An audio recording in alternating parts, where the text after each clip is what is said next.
part of this session where I will tell you how to implement secure CI/CD pipeline using DevSecOps practices. So what is DevSecOps? So DevSecOps is the integration of security practices into the software development process, especially in the areas of CI/CD. This approach emphasizes the importance of building security into the development process from the beginning, rather than creating it as an afterthought. By implementing DevSecOps, organizations can catch and fix security vulnerabilities in the development cycle before they become critical issues. So it helps organizations to achieve compliance and reduce the risk of data breaches. So let us see the difference between DevOps and DevSecOps. So there are different. So the first difference is DevOps integrates operations into development and release cycle, while DevSecOps integrates security aspects into the development or release cycle. DevOps increases the speed at which software is developed and delivered, while DevSecOps increases the security within which the software is developed and delivered. DevOps automates much of the software lifecycle, while DevSecOps requires merging and automating many of the traditional practices of security engineers, operations team, and development team. So in DevOps, the concept of security begins right after the development pipeline, while in DevSecOps, application security begins during the build process.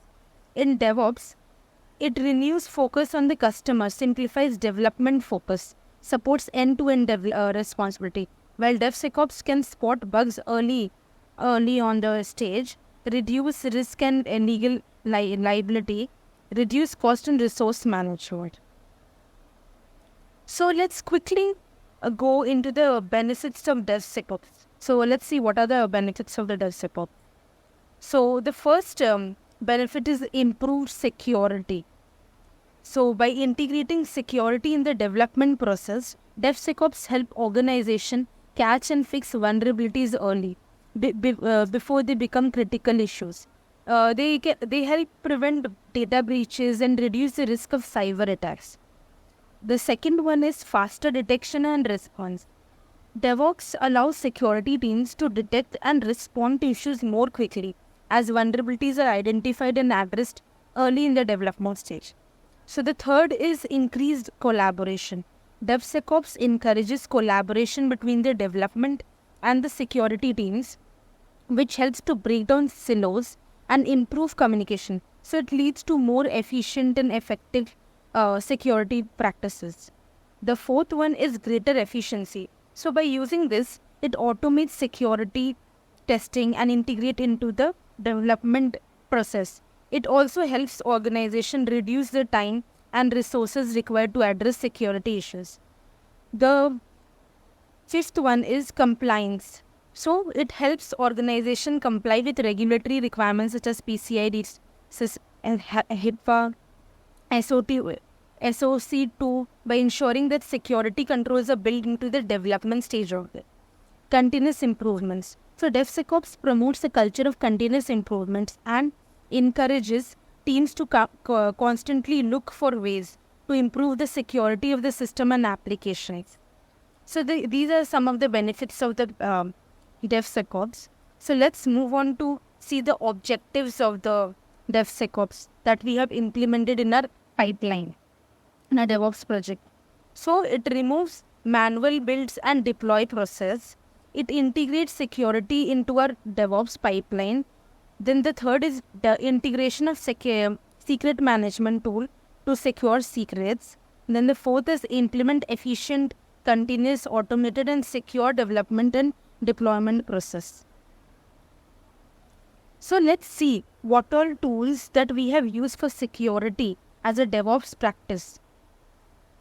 So the first tool is TF-Lint that you can see that we have implemented before whenever the GitHub Actions workflow will run. The first would be TF-Lint, which is TF-Lint and TFSec is checking the syntax and the security checks of the Terraform scripts.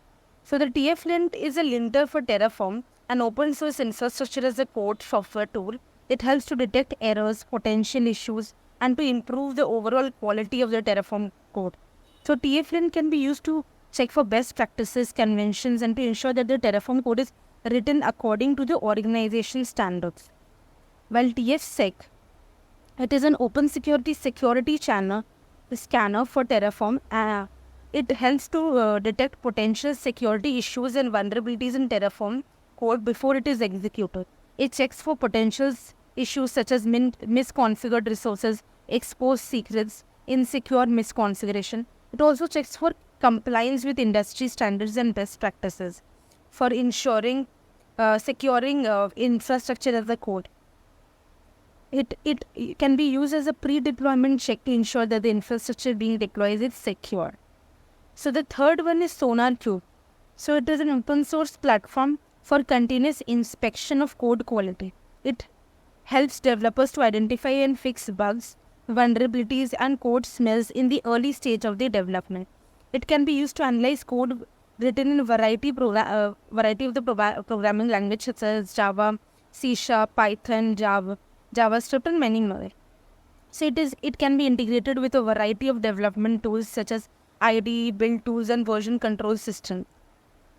Then it is the fourth one is Trivy. So Trivy is an open source vulnerability scanner for container and non-container environments. It scans for known vulnerabilities in the operating system, packages, libraries, and application dependency. It can be used to scan images in container registry or running containers and servers. It is very lightweight and easy to use tool that can be integrated in the development pipeline, allowing developers to catch and fix vulnerabilities in the development cycle. And the sixth one is TerraScan. So TerraScan is an open source security scanner for Terraform, an infrastructure as a code software tool or YAML files. It is used to detect potential security issues in YAML files before it is executed. It can check for a variety of issues such as misconfigured or insecure configurations. It supports multiple cloud providers such as AWS, Azure, Google Cloud, and can also scan issue related to Kubernetes. It checks security level and suggests remediation. So another one is GitHub Actions secrets. So GitHub, as you have seen that in GitHub Actions we put secrets, we add all our variables which are used as secrets or shouldn't be exposed. Those are added into the secrets part. So those are encrypted environment variables that can be used to store sensitive information such as API keys, passwords, and other confidential data. So that can be securely passed to the GitHub Actions workflow, allowing them to access the necessary resources to run it properly. While the last one is AWS S3 bucket. So here how it is we are using as a DevSecOps practices, like it is an object storage provided by AWS. So an S3 bucket is a container for storing and managing data in S3. It is a logical unit of storage in S3 and can be thought of as a virtual folder or directory.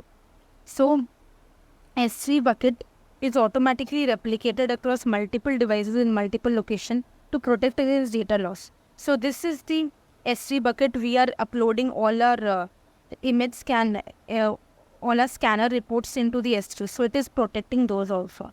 Even any of the data, you can encrypt by using KMS key so that no one can misuse it.